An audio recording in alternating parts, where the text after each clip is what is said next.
اللہ الرحمن الرحیم۔ بیان ہو رہا تھا کہ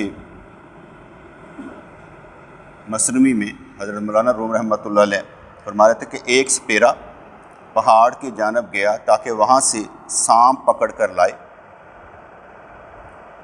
تو فرماتے ہیں جو تلاش کرتا ہے، جو محنت کرتا ہے، جو ڈھونڈتا ہے وہ پا لیتا ہے۔ طالب چاہے چست ہو یا سست ہو، اگر اس میں طلب صادق ہے تو وہ اسے ضرور پا لے گا، چست ہو یا سست ہو۔ لیکن چلتے چلتے انسان کے لیے ضروری ہے کہ اپنی معذوریوں کو نظر انداز کر کے خلوص سے طلب کی جستجو میں لگ جائے اور طلب کے جس قدر بھی طریقے ہوں ان کو اختیار کرے۔ حضرت یعقوب علیہ السلام نے اپنی اولاد سے کہا تھا یوسف کی تلاش میں لگ جاؤ۔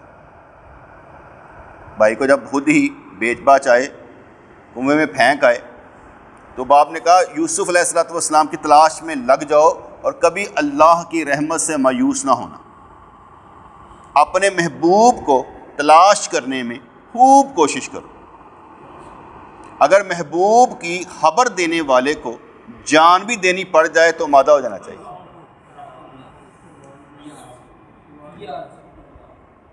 اگر محبوب کی خبر دینے والے کو، تیرا محبوب کی خبر دینے والے کو جان بھی دینی پڑ جائے تو مادہ ہو جانا چاہیے۔ پھر فرمانے لگے یاد رکھو انسان کی صفات اللہ کی صفات کا مظہر ہوتی ہے۔ جیسے کل بھی میں نے بیان کیا تھا، ساری طاقت اللہ کریم کی ہے اور اللہ کریم کی طاقت سے ہی ہمیں طاقت ملتی ہے۔ ہر طرح کی طاقت اللہ کریم کی عطا سے، اللہ کریم کی طاقت سے ہمیں ملتی ہے۔ اس لیے اللہ کریم کی وہ لکھا ہوتا ہے نا، اللہ رحمان رحیم صبور، وہ ساری صفات ہیں۔ اس لیے انسان ان اللہ کریم کی صفات کا مظہر ہے، کسی تھوڑا کسی زیادہ، لیکن ہے مظہر۔ مظہر یعنی کہ اللہ کی صفات کا اظہار بندے سے ہوتا ہے، اللہ تعالیٰ کی صفات کا ظہور بندے سے ہوتا ہے، اللہ تعالیٰ کی صفات بندے میں ظاہر ہوتی ہیں، ٹھیک ہے۔ اللہ تبارک و تعالیٰ کی صفات جو ہیں یہ بندے کی طبیعت میں شامل ہو جاتی ہیں۔ اس طرح میں مختلف انداز میں سکھانے کی کوشش کر رہا ہوں کہ یاد رکھو انسان کی صفات اللہ کریم کی صفات کا مظہر ہوتی ہیں، اور تمام صفات کی اصل اللہ کی صفات، تمام صفتوں کی صفت اللہ کی صفت ہے، اللہ کی صفات ہے۔ جس طرح خوبیاں ذات کی طرف رہنما ہیں، جس طرح خوبیاں ذات کی رہنما ہے۔ اب اس پر بھی سمجھنا پڑے گا، یہ کھانا پکانے میں ماہر ہے، اس کی خوبی کیا ہے؟ جس طرح خوبیاں ذات کی طرف رہنما ہے کہ یہ ذات کیا کرتی ہے، وہ رہنمائی کرے گی کہ یہ بندے کی طرف چلے جو یہ کھانا اچھا پکاتا ہے، یہ بندے کی طرف چلے جو بات اچھی کرتا ہے، اس بندے کی طرف چلے جو علم صحیح سکھاتا ہے، اس بندے کی طرف چلے جو تربیت اچھی کرتا ہے، یعنی ساری باتیں وہ اس طرح خوبیاں ذات کی طرف رہنما ہے، ہر ایک کی خوبی اس کی ذات کی طرف رہنمائی کرتی ہے۔ اس طرح انسانوں کی برائیاں بھی رہنما ہیں، کیونکہ ہر برائی کا انجام کوئی نہ کوئی اچھائی ہوتی ہے، کیونکہ ہر برائی کا انجام کوئی نہ کوئی اچھائی ہوتی ہے۔ انسان کی بے سر و سامانی عمدہ حالت کا پیش خامہ ہے، انسان کی بے سر و سامانی، پیسہ کوئی نہیں پاس، کچھ بھی نہیں ہے، راضی ہے۔ اب آگے کیا ملے گا؟ آخرت میں کیا ملے گا؟ حساب کتاب آسان۔ جیسے حضور نے فرمایا کہ جو اللہ تعالیٰ کے تھوڑے پر راضی ہو جائے، اللہ تعالیٰ اس کے تھوڑے مال پہ راضی ہو جاتا ہے۔ جو تھوڑے پہ راضی، ہم بوتے تے بھی راضی نہیں ہوتے، تھوڑے چھوڑے بوتے پہ بھی راضی نہیں ہوتے، جو ہم تک ہے ہم اس پہ بھی راضی نہیں ہیں۔ تو اس لیے ابھی ہم اوپر والے لیول میں، نیچے والے لیول کی بات ہو رہی ہے۔ انسان کی بے سر و سامانی عمدہ حالت کا پیش خیمہ ہے، کیونکہ اللہ کریم نے فرمایا ہر سختی کے بعد آسانی اور آسانی کے بعد سختی ہے۔ اس لیے دنیا میں سختی، آخرت میں آسانی ہے۔ اگر تو یہاں پر آسانی ہے وہاں سختی ہے، چاہے وہ پوچھ گچھ کی کیوں نہ ہو۔ یہ کہاں سے لیا تھا؟ بس دے جواب، اب دے جواب۔ وہاں ہم جتنی منطق لڑائی ہوگی نا، یوں یوں یوں یوں ساری منطق نکل جانی. لیکن میں پھر بھی یہی کہوں گا، ایک بات غور و فکر سے یاد رکھیے گا، سمجھیے گا، یاد رکھیے گا، سمجھیے گا. جو عمل آپ نے، جو کام آپ نے، جو بات آپ نے کسی حدیث کو مد نظر رکھ کر نیت بنا کر کی ہوگی، فائدہ دے. اس لیے کیونکہ آپ نے پیچھے کیا ہے؟ نیت. بیس کیا ہے؟ نیت. کہ بھئی نیت بنا کر کی ہوگی تو اس کا فائدہ ہوگا، اگر نیت نہیں ہوگی تو فائدہ نہیں ہوگا. اس لیے کبھی بھی کوئی عمل کرتے وقت پیچھے کوئی نہ کوئی مثال، کوئی نہ کوئی حدیث پہلے رکھیں کہ یار میں یہ حدیث رکھ کر کام کرتا ہوں. اگر نہیں ہوگی تو پھر وہاں پر منطق ہی ہے کہ ہم منطق کے ذریعے سے یہ اس طرح کر رہے ہیں. اور جیسے کہا جاتا ہے نا، ایک بندہ حرام کی کمائی کماتے بڑا ہو جاتا ہے تو حضرت علی کا قول آتا ہے، کہتے ہیں یہ سب کچھ تیرے مقدر میں لکھا تھا، لے تو ادھر لیے، ملا تھا، لکھا تھا، اگر نہ ہوتا تو ملتا، لیکن تو نے ناجائز طریقے سے لے لیا. تھا تیرے مقدر میں لیکن تو نے ناجائز طریقے سے لے لیا. اب یہاں پر بندہ سوچے گا ملتے ہی ناجائز طریقے سے کروں کیا؟ جیسے ایک بندہ مجھ سے سوال کر رہا تھا، کچھ حدیث میں آتا ہے، چاہے وہ ضعیف حدیث ہی ہوں، کہ مرنے کے بعد روحیں اپنے گھروں میں آتی ہیں. مرنے کے بعد روحیں اپنے گھروں میں آتی. میں کہ بس یہ میں اس پر ایمان لایا کہ حدیث ہے، اس کی تشریح مجھے نہیں آتی. کہتا ہے کیوں؟ میں کہ یار مجھے اس لیے تشریح نہیں آتی، تیرا دادا فوت ہو گیا سی، وہ تو مکان کتے سی؟ اگر ہندوستان ہی سی اوتھے ہی آن گیا اپنے گھر ہی. جو چیزیں، یہ تو بات آئی کہ روحیں، ساری روحیں ہی ہیں. حضور علیہ الصلوۃ والسلام کی روح اپنے گھر میں، کہاں پر؟ مطلب کہاں پر جاتی ہوں گی؟ میں کہ یار میں مانتا صرف ہوں کہ حدیث کا انکار مجھے کوئی نہیں ہے، سمجھ نہیں ہے مجھے کہ میں اس کی تمہیں تشریح بتا سکوں کہ جو روحیں گھر میں آتی ہیں. کس کے گھر میں؟ میں کہ اب کی بات نہ کرو کہ جس کا گھر ہے، یہ بات کرو کہ تمہارے دادے پردادے کہاں پر روحیں آتی ہیں. یا روح کا تعلق صرف باپ بیٹے کے درمیان ہوتا ہے، اسی دور کے مطابق ہوتا ہے، یا پیچھے بھی ہوتا ہے؟ اگر پیچھے والا تعلق ہے تو آتی کہاں سے ہے؟ لینے کے آتی. اگر اصالہ ثواب کی بات ہے تو اصالہ ثواب پر بھی حدیثیں مل جاتی ہیں کہ جب انسان دعا کرتا ہے تو ان کا درجہ بلند ہوتا ہے، انہیں بتایا جاتا ہے اس وجہ سے ہوا. گھر میں لینے کے لیے تو نہیں ہے، ان کو بتا دیا گیا. پوچھا اس نے یہ کہاں سے آیا میرا درجہ بلند؟ کہا پیچھے تیرے دعا کرنے والے موجود ہیں. ٹھیک ہے. پھر حدیث پاک میں آتا ہے قبر میں رکھا جاتا ہے، منکر نکیر آ جاتے ہیں، پوچھتے ہیں من ربو کا جواب دے دیتا ہے. تو جب وہ کہتے ہیں جا تو کامیاب ہے، کہتے ہیں میں گھر دس کے ہے، کہتے ہیں گھر نہیں جانا، سو جا جیسے پہلے رات کی دلہن سوتی ہے. ٹھیک ہے جی. اب اس حدیث میں بھی جانے نہیں دیا کہ میں بتا کے آ سکوں، تو جب جانے ہی نہیں دیا تو کہاں سے بتایا؟ اس لیے میں ایمان لایا ایسی حدیثوں پر، لیکن تشریح مجھے نہیں آتی. بات سمجھ میں آ رہی کہ نہیں؟ کبھی بھی کسی حدیث کا انکار نہ کریں اگر صحیح ہو انکار نہ کریں، لیکن کہیں مجھے تشریح نہیں اس کا پتہ. جیسے ہم کہتے ہیں کہ مسلمان مومن جو ہے یہ مسجد میں ایسے ہوتا ہے جیسے مچھلی.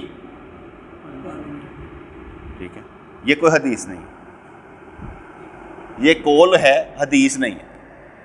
یعنی کہ کتابوں میں لکھا ہے، جو کتابوں میں لکھا ہے یہ حدیث نہیں ہے، یہ قول ہے کسی بزرگ کا، لیکن حدیث نہیں. یہ ویسے میں نے بیان کر دی، اس لیے میں اس کو حدیث مانتا ہی نہیں. لیکن جس کو حدیث کہا جائے چاہے وہ ضعیف ہو، میں یہ کہوں گا مجھے اس کا مطلب نہیں معلوم. کیونکہ دو چیزیں آ گئی نا بیٹے. جیسے ہم کہتے ہیں رمضان میں بندہ فوت ہو جائے تو وہ بخشا گیا، ایسا ہی.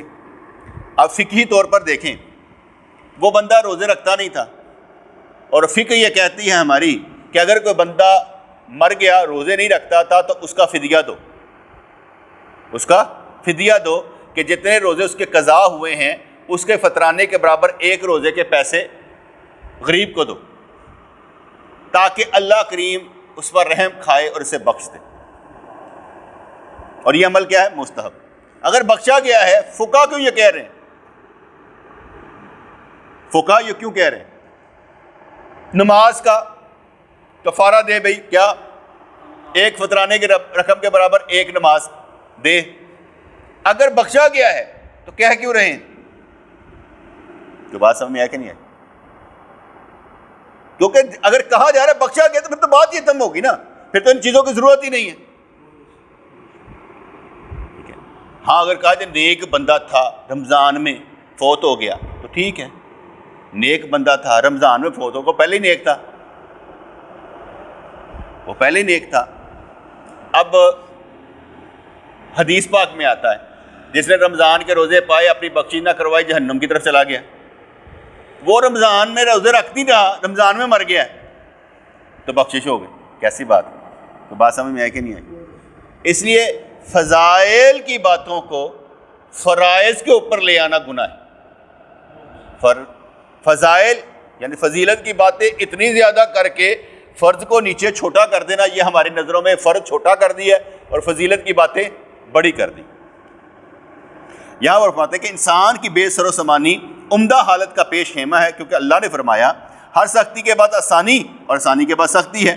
لڑائیاں صلح کا پیش خیمہ ہوتی ہے، لڑ دینا تو پھر آخر صلح بڑھا کے کروا دیں. لڑائیاں صلح کا پیش خیمہ ہوتی ہے، کبھی لڑائی صلح پر منتج ہوتی ہے، نتیجہ نکل آتا ہے، اور کبھی مقصود حاصل ہوتا ہے. کبھی انسان لڑائیوں سے گھبرا کر خدا کی طرف رجوع کرتا ہے تو گویا خدا سے صلح ہوئی.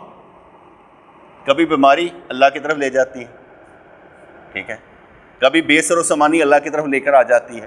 اصل کیا ہے، جس طرف بھی بندہ گھوم کر اللہ کی طرف آ جائے کامیاب ہے. ہر وہ تھپڑ جو ہمیں پڑے اور ہم سیدھے راستے پر آ جائیں ہمارے لیے گریٹ ہے، کیونکہ ہمیں سیدھا راستہ مل گیا. انسان تکلیفیں اٹھاتا ہے تو راحت نصیب ہوتی ہے. غصہ برا ہے لیکن یہ والدین کی طرف سے ہو تو شفقت کی بنا پر ہوتا ہے. یعنی ماں باپ اگر غصہ کرے تو جائز ہے، اور ان کا پیار ہے کہ ہمارے بچے کو کچھ نہ ہو، اس کی اصلاح ہو، وہ اچھا بنے، فرما بردار بنے اور سیکھنے سکھانے والا بنے. غصہ برا ہے لیکن یہ والدین کی طرف سے ہو تو شفقت کی بنا پر ہوتا ہے. تو سالک نے، میں کہتا ہوں مجھے موٹر سائیکل چلانی آتی ہے، کہتا ہے مجھے موٹر سائیکل چلانی نہیں آتی کیونکہ پاپا کہتے ہیں کہ موٹر سائیکل جب تو 18 سال کا ہو جائے گا تب لے کر دوں گا. میں کہا بہت اچھی بات ہے، کیونکہ قانون بھی یہی ہے، بچہ بڑا ہو جائے، سیکھ لے، اپنا NSC بنائے، اس کے بعد لائسنس لے تو ٹھیک ہے. اب اگر وہ پہلے سکھا رہے ہیں ٹھیک ہے تو وہ تو قانوناً جرم ہے، اس لیے وہ اس کے پاس تو لائسنس ہی نہیں ہے. تو مجھے اس کی اچھی بات لگی کہ اس کے اندر یہ چیز نہیں ہے کہ بھائی میرے کو ہوتا پاپا کو چھپ کے چلا لینی چاہیے تھی، ٹھیک ہے نا. یہ میں ویسے بات کروں، مجھے نہیں پتہ چلاتا ہے کہ نہیں چلاتا، چھپ کر بھی چلاتا ہے کہ نہیں چلاتا، لیکن ویسے اس کی بات، اس کے باپ کی بات اچھی ہے اگر وہ اسے قانون اور اصول کے مطابق سکھا رہے، ٹھیک ہے. اگر وہ اس لیے کہ چلو یار پیسے نہیں ہے کہ چلو ٹال دیو تب بھی ٹھیک ہے. باپ نے یہ نہیں کہا کہ میرے پاس پیسے نہیں ہیں تو اس نے اپنا ہی برہم رکھا کہ کوئی بات نہیں بیٹے، جب تو 18 سال کا ہوگا لے دیں گے تب بھی ٹھیک ہے. مختلف انداز میں باپ کچھ بھی کرے وہ اس کے لیے راحت کا سبب ہونا چاہیے. غصہ برا ہے لیکن یہ والدین کی طرف سے ہو تو شفقت کی بنا پر ہوتا ہے. کبھی محلوق کی زیادتیاں شفقت خداوندی کا سبب بن جاتی، یعنی اتنا کیا کہتے ہیں، عوام برا بلا کہتی ہے کہ اللہ تعالیٰ کو ترس آ جاتا ہے کیونکہ وہ صبر کر رہا ہوتا ہے، اس لیے محلوق، ٹھیک ہے جی. کبھی محلوق کی زیادتیاں شفقت خداوندی کا سبب بن جاتی ہیں. دیکھو نا ہم پر بلیم لگا تو ہم نے اللہ کے آگے رو کر کہا یا اللہ ساڈا کوئی والی وارث نہیں، پھر ایسے کر کے سارا کچھ ہی پلٹ جاتا ہے. جس کا مطلب یہ ہے کہ اللہ تعالیٰ بہتر جانتا ہے، وہ سکھاتا ہے تدبیر. ہم نے اپنے اولادوں کے درمیان محبت رکھنی ہوتی ہے، کیا کہتے ہیں، برابری رکھنی ہوتی ہے، تو ہم کیا کرتے ہیں، چل یار سارے اندر برابر برابر برابر برابر، چلو محبت میں سب برابر ہونے چاہیے. تو ان کی اصلاح کے لحاظ سے بھی، دیگر معاملات کے لحاظ سے بھی ہم کہتے ہیں یار چلو برابر برابر، تاکہ ان کو معلوم ہو. کیونکہ میں گھر میں کبھی پوچھا کرتا تھا، ہاں بھائی مجھے یہ بتاؤ مجھے سب سے زیادہ محبت کس سے ہے، تو ساروں نے یک زبان ہو کے کہتے ہیں سب سے. کوئی یہ نہیں کہتا تھا ایک سے. میں نے کہا سب بچوں سے آپ ایک جیسا پیار کرتے ہیں، کسی کو تکلیف میں نہیں دے سکتے، کسی کو پریشانی نہیں دیکھ سکتے، پریشان ہوگا اس کی پریشانی کا حل نکالنے کی کوشش کریں گے، ٹھیک ہے. یہ کیا ہوتا ہے، کریڈٹ. یہ کیا ہے، صلہ، کہ نہیں یا باپ ہمارا جو ہے نا ہم سے ایک جیسی محبت کرتا ہے، ٹھیک ہے. تو غصہ برا ہے لیکن یہ والدین کی طرف سے ہو تو شفقت کی بنا پر ہوتا ہے. کبھی محلوق کی زیادتیاں شفقت خداوندی کا سبب بن جاتی ہیں. محبوب کی جفا کے نتیجے میں وفا نمودار ہوتی ہے. اگر محبوب کی طرف سے ظلم بھی ہو جائے تو اندر سے وفا ہی نکلتی کہ ہم نے وفا کرنی. وہ اگر برا ہے تو کیا ہوا, ہم تو اچھے ہیں, اچھے نے اچھا ہی کرنا ہے. حضور علیہ الصلوۃ والسلام کو اللہ کریم نے فرما دیا, جیسے میں نے کل بھی کہا تھا, اللہ کریم نے فرما دیا محبوب ان کافروں نے مسلمان نہیں ہونا, ایویں اپنی جان گنوانا پہ. سن لیا, کام نہیں چھوڑا. غزوہ بدر میں جتنے مسلمان آئے اور جتنے کافر پکڑے گئے, مسلمانوں نے کافر پکڑے, تو اب حضرت عمر فاروق رضی اللہ عنہ نے فرمایا تھا ہر کوئی ایک ایک اپنے اپنے رشتہ دار کی گردن اڑا دے. سرکار نے کہا کوئی اور تجویز؟ اللہ کو وہی تجویز پسند ہے کہ سب کی گردن اڑا دی جائے. نبی نے کہا اور کوئی تجویز؟ کہا گیا کہ وہ فدیہ لے لیتے ہیں, ٹھیک ہے, بچوں کو پڑھا دیں, بڑوں کو پڑھا دیں, جان چھوڑ دیتے ہیں. سرکار نے کہا یہ ٹھیک ہے. اللہ کریم نے فرمایا بات عمر کی اچھی تھی, لیکن سوال یہ پیدا ہوتا ہے چاچا عباس مسلمان ہوئے کہ نہ ہوئے؟ سرکار کے داماد ابو العاص رضی اللہ تعالیٰ مسلمان ہوئے کہ نہ ہوئے؟ اس میں سے کتنے مسلمان ہوئے؟ بات اللہ کی بھی ٹھیک ہے, بات محبوب کی بھی ٹھیک ہے, بات اللہ کی بھی ٹھیک ہے, بات محبوب کی بھی ٹھیک ہے. اللہ محبوب کو جو مرضی کہے, ہم نہیں کہہ سکتے. اس کی مطلب ٹھیک ہے, اس کا مطلب ہے ٹھیک ہے. ایک جگہ پر وہ کیا کہتے ہیں, مجھے یاد ہے ہم دوست بیٹھے ہوئے تھے, تو خالد صاحب اور اس میں نا جگتے چل رہی تھی, تو میں نے خالد صاحب کو ذرا 2-4 جگتے لگائیں, مطلب باتیں کی. اس نے کہا انہوں نے بھی کچھ کہنا, کہتے انہوں نے معاف ہے تو گل کر. مطلب وفا ہوتی ہے نا کہ یار اس طرف نہیں جانا, اس طرف رخ نہیں کرنا, میں بس ٹھیک ہے تو لگا رہا میرے, اور ٹھیک ہے, ادھر کی گل ہی نہیں سننی. تو اللہ کی رسول سے بات ہو, پیغمبروں سے بات ہو, نبیوں سے بات ہو, وہ اس کی ہے, اسی نہیں جانا. ساڈے پر سٹ دینے, ہم نے کیوں جانا ہے؟ ہم یہ سوچے کیوں جائیں, صرف نکالنا ہے بس. تو اس نے کہا محبوب کی جفا کے نتیجے میں وفا نمودار ہو جاتی ہے. تو ایسے تو نا رحمت للعالمین کا خطاب ملا, پتھر کھائے, حکم ہوا کہ بھئی آپ عرض کریں تو ہم ان ساروں کو ملیاں میٹ کر دیں. کہا نہیں نہیں نہیں, ان کی نسلوں سے با ایمان نکلیں, اختیار ہے, فرشتے بھی آ گئے ہیں, اڑا دیں. کہا نہیں, ایسی بات ہے, خونم ہون جسم ہو, اور اس کے بعد بھی کہا جائے نہیں نہیں نہیں, چھوٹی سی گل سن کے بندہ کبھی اڑا دیو, کوئی فرق نہیں پڑتا. اپنے آپ کو سنبھالنے وقتی طور پر بڑا ہوتا ہے, لیکن جب بندہ بعد میں سوچتا ہے نا, بعد میں سوچتا ہے بھائی کا سر پھٹ گیا, چھوڑوں گا نہیں, بندے آ گئے, بدماش آ گئے, نبڑ لیتے ہیں. خیر جا, ایک آدھے مہینے کے بعد سب سیٹ تھا, اس وقت کچھ اور ہو جاتا تو نقشہ اور ہو جاتا. مطلب کہ جذباتی ہے نا انسان, سمجھ نہیں آتی کہ کرنا کیا. تو محبوب کی جفا کے نتیجے میں وفا نمودار ہو جاتی ہے. جس طرح بلائی کو اللہ تعالیٰ کی طرف رہنما بنایا جاتا ہے کہ اللہ کی طرف بلائی, اللہ کی, یا اللہ نماز پڑھنے توفیق تیرے والا, روزہ رکھنے, جب بلائی کو اللہ کی طرف سے سمجھا جاتا ہے, اللہ تعالیٰ کی طرف رہنما بنایا جاتا ہے, اس طرح برائی کو بھی اللہ تعالیٰ کی طرف رہنما بنا لے. یعنی مان لے کہ تقدیر اچھی یا بری اللہ کی طرف سے ہے, لیکن منسوب اپنے آپ سے کرنی. جس طرح بلائی کو اللہ تعالیٰ کی طرف رہنما بنایا جاتا ہے, اس طرح برائی کو بھی اللہ کی طرف رہنما بنا لے. برائی سے بلائی حاصل کرنا ایک بالمقابل چیز ہے, دوسری بالمقابل چیز کا سراغ لگانا اسی طرح ممکن ہے جیسا حضرت موسیٰ علیہ السلام کا عصا سانپ بنا. حالانکہ دونوں متضاد چیزیں, حالانکہ متضاد چیزیں. برائی میں سے بھی اچھائی نکال لی جاتی. کل قیامت والے دن وہ حدیث پاک میں آتا ہے کہ 99 وہ کیا کہتے ہیں دفتر ہوں گے بھرے ہوئے رجسٹر گناہوں کے, اقرار کیا جائے گا ہاں بھائی یہ گناہ تو نے کیے. اب اس برائی میں سے بلائی کیا اللہ نے نکالی, جا تجھے معاف کیا اور تجھے ہر برائی کے بدلے میں جنت میں درجہ بلند کیا. ہے برائی, اقرار بھی کر بیٹھا بندہ, نکال کر اس بلائی میں سے اچھائی پتہ نہیں رب نکڑی کتاب پسند آئی, اس نے کہا ٹھیک ہے درجہ دے دو. وہاں تو نہیں لکھا پہ کیا ہوگا.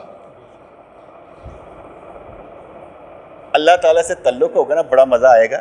کل قیامت والے دن دل ڈر رہا ہوگا, یعنی خوف سے ڈر رہا ہوگا, اور جیسے ہی اس کی نظر کرم سامنے آئے گی نا, یقین مانے بندے نے کہنا میرے تو وڈا مقدر دا سکندر کوئی نہیں. کیونکہ وہ جب رحمت سامنے آئے گی نا, انہیں کہنا میرے نہ ود کوئی نہیں. پھر انہیں کہانیاں دسنیاں, وہ سرکار دی وجہ ہو گیا, مرشد دی وجہ ہو گیا, انج دی وجہ ہو گیا, انج دی وجہ. اصل وہی سی,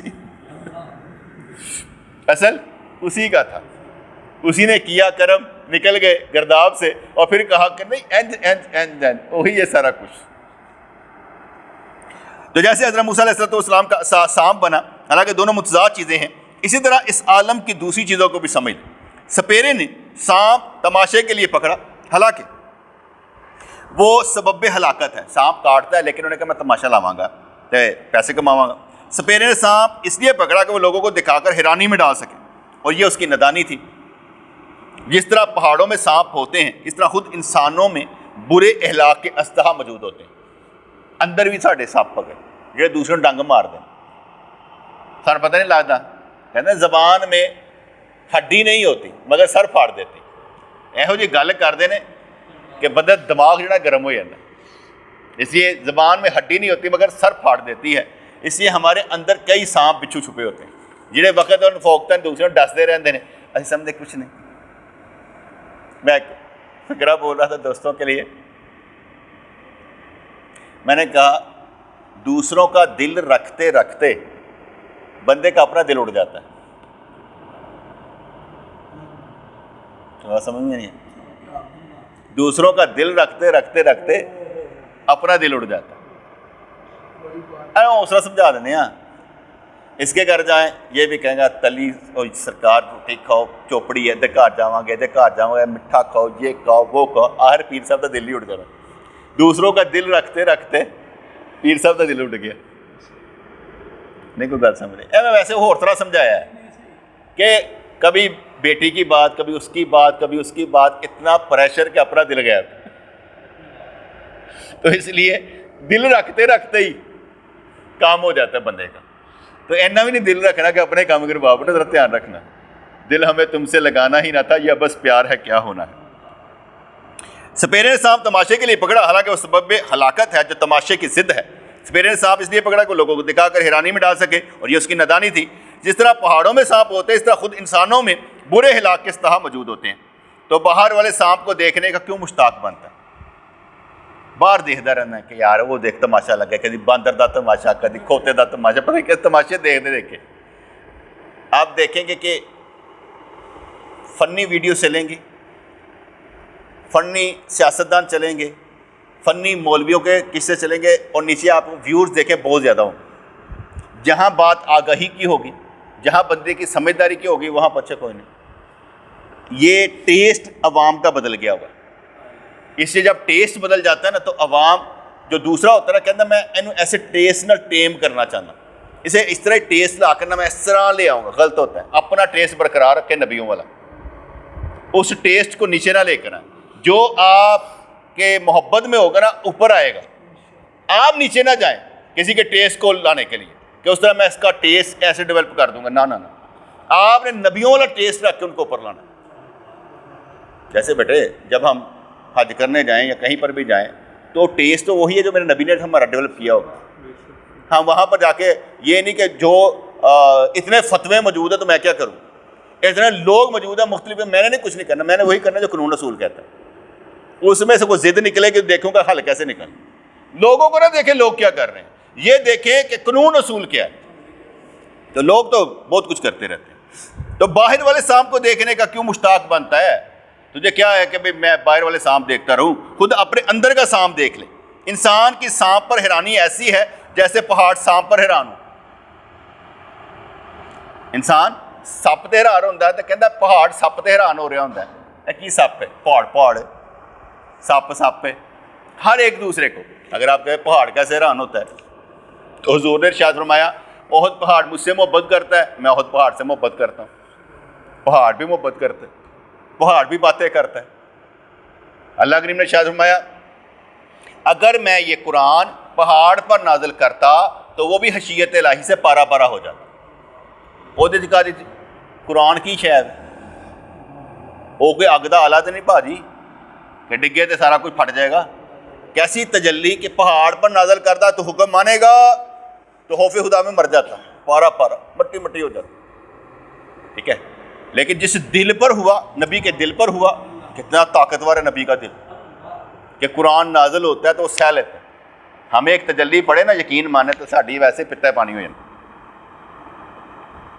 خود اپنے اندر کا سانپ دیکھ لے, انسان کے سانپ پر حیرانی ایسی ہے جیسے پہاڑ سانپ پر حیران ہو. انسان نے اپنی رفعت اور بلندی کو نہیں سمجھا. میں کل بھی سمجھا رہا تھا جب کہا نا کہ ہر ستارہ نبودار ہوتا ہے جب کوئی نبی ظاہر ہوتا تھا. میں کہا تسی بھی ستارے ہو, تسی بھی ظاہر ہو, پر آپ لوگ سمجھ نہیں رہے. آپ کہتے ہیں ہم کچھ نہیں ہیں, آپ ہی سب کچھ ہو, آپ ہی سب کچھ ہو. ہمیں اس وقت ساری مشینری سمجھانے کے لیے ہے لیکن ہمیں سمجھ نہیں آئے گا کیونکہ ہمیں اس طرف سے سمجھ نہیں آئے. جب اس رخ کی طرف سے دیکھیں گے سارے چھوٹے لگیں, بڑھاوے لگیں گے, کوئی کام نہیں گا. اصل کام یہ ہے دیندار بننا, دین کا سپاہی بننا اصل کام ہے. انسان نے اپنی رفعت اور بلندی کو نہیں سمجھا. وہ اشرف المخلوقات پیدا کیا گیا تھا. اب میں ایک تصویر دیکھ رہا تھا, انہوں نے کہا اس نے گائیں پکڑی ہوئی تھی اور ایک انسان تھا. کہتا ہے جانور وہ ہے جو خالص دودھ دیتا ہے, اشرف المخلوقات وہ ہے جو پانی ملا کر دیتا ہے. اب اس نے وہ تصویر بنائی ہوئی تھی, اب اس میں ذلیل کس کو کیا گیا؟ انسان کو, کہ جانور خالص دودھ دیتا ہے اور تو اس کو ناخالص کر کے بیچ دیتا ہے. اب یہاں پر یہ نہیں بتائے گا اس کی مجبوری کیا ہے, اس کو پٹھے کتنے کے پڑتے ہیں, اسے ٹیکس کتنا پڑتا ہے, اسے اس کے لیے کتنا کچھ کرنا پڑتا ہے, یہ نہیں بتایا گیا. نہ یہ بتایا گیا کہ حکومت اس کے لیے کچھ نہیں دے رہی, یہ بھی نہیں بتایا گیا. اگر دیکھا جائے, اگر آپ استطاعت رکھتے ہوں, وہ کہہ جائے 300 روپے کلو ہے آپ کا, 300 آپ کو 300 کلو دے دے گا, اسے پورا پڑ جائے گا. خالص لینے کے لیے بھی استطاعت ہونی چاہیے. اب آپ لینا خالص چاہیں, طاقت کم ہو تو کیسے لیں گے؟ ایک جگہ پر ہمارے خالص دودھ آئے نا تو بٹ صاحب کہتے خالص دودھ آئی ہے, یہ خالص دودھ ہے, وہ ایک پوٹیاں لا دینا جی, پتہ نہیں لگی تو نہیں, ویسے انہوں نے کہا کہتے اے پین تو پہلے 2 گلاس پانی پا لینے چاہیے, 10 گلاس پانی پا لینا چاہیے تاکہ اسی پیندے ہی نہ خالص ہاں. اب یہ ان کی اپنی منطق ہے کہ ہم نہ خالص ہو چکے ہیں, اس کا مطلب ہے پھر ہر معاملے میں نہ خالص, ہر معاملے اوے گل صحیح نہ سناؤ, وگرنہ یہ نہ خالص لوگ جو ہے نا انہوں پیٹے پے گی نہیں. نبیوں نے آ کے سیدھی سیدھی باتیں سنائی نا, بتوں کے خلاف سنا دی. انہوں نے یہ نہیں کہا کہ یار انہیں پیٹے نہیں پہن گیا, انہوں نے کم سنانا سی, اندر داخل کرنا کس کا کام؟ آپ اپنی بات میں سناتا رہتا ہوں نا, میں سناتا رہتا ہوں. اب آپ یہ کہیں یار نہیں اس طرح نہیں, تو کیا کروں؟ نہ سناؤں. وہ صحیح نہ بہتر شوم یا ترت دے جواب, ایسے ہی کہتے ہیں نا, کہتے ہیں صحیح نہ بہتر, جو کرنا کرو, نہیں کرنا بند کرو, کہ نہیں یار میں نہیں کرنا, گل ختم. تاکہ یار کوئی تسلی تو نہیں نہ ہوئے گا, لارا تو نہیں نہ ہوئے گا. اچھی بات اچھی ہوتی ہے بیٹے, اچھی بات اچھی ہوتی ہے. جب سمجھ میں آ جاتی ہے نا, میں حیران ہوتا ہوں, ظاہری طور پر حیران ہوتا ہوں وہ ابو بکر سے. صحیح ابو بکر ایسا بچہ ہی نہیں تھا, وہ تو کھیلنے والا بچہ ہے, آپس میں کھیل رہے ہیں, یہ ہے وہ ہے, اس پر اثر ہوا, وہ آیا, اس کے والد صاحب گئے, وہ آئے. میں اس بچے کو دیکھتا ہوں تو میں نے کہتا ہوں اس نے گین کیا ہے, میں یہ سمجھتا ہوں کہ اس نے گین کیا ہے. تو دیکھنے کا انداز, دیگر چیزیں اتنی جلدی گین کیا ہے, یہ اس پر اثر ہے, یہ اس پر اثر ہے کہ بات کو سنتا بھی اچھے طریقے سے, تو اثر ہو جاتا ہے, طبیعت بدل جاتی. اب میں کہوں کہ نہیں یار بچہ تو بچہ ہے, محمود پر تو کوئی اثر ہی نہیں ہونا, اگر اس پر ہو سکتا ہے تو اس پر کیوں نہیں؟ اثر ہے, ہو جائے گا.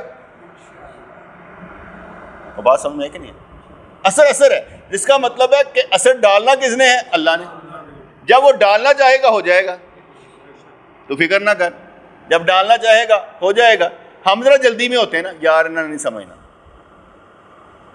انہوں نے نہیں سمجھنا, سمجھ جائیں اپنے وقت کے ساتھ.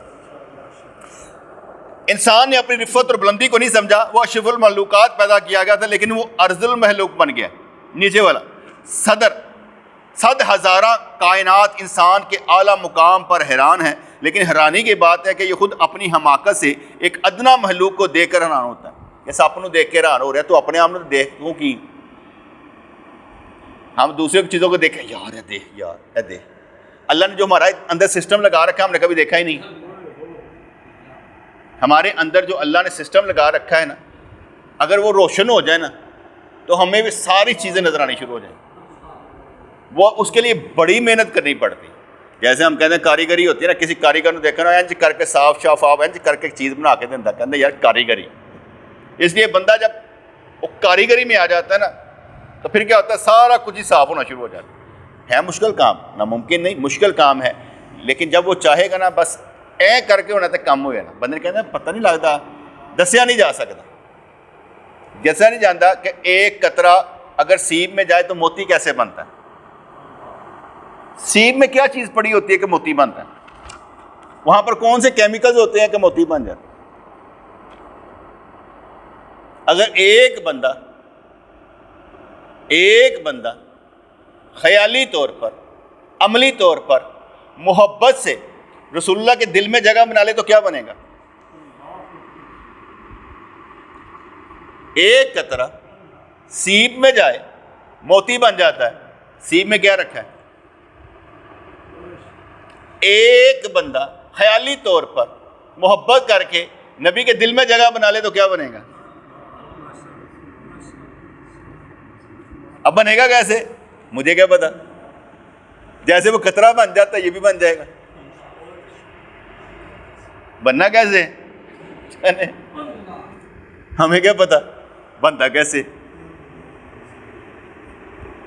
تو کہنے لگے 100,000 کائنات انسان کے اعلیٰ مقام پر حیران ہے، لیکن حیرانی کی بات ہے کہ یہ خود اپنی حماقت سے ایک ادنا مخلوق کو دیکھ کر حیران ہوتا ہے۔ غرض سپیرے نے سانپ کو پکڑا اور اسے اپنے روزی کے لیے کھینچ کر بغداد میں لے آیا۔ وہ ٹھٹھرا ہوا تھا، زندہ تھا لیکن بظاہر مردہ نظر آتا تھا۔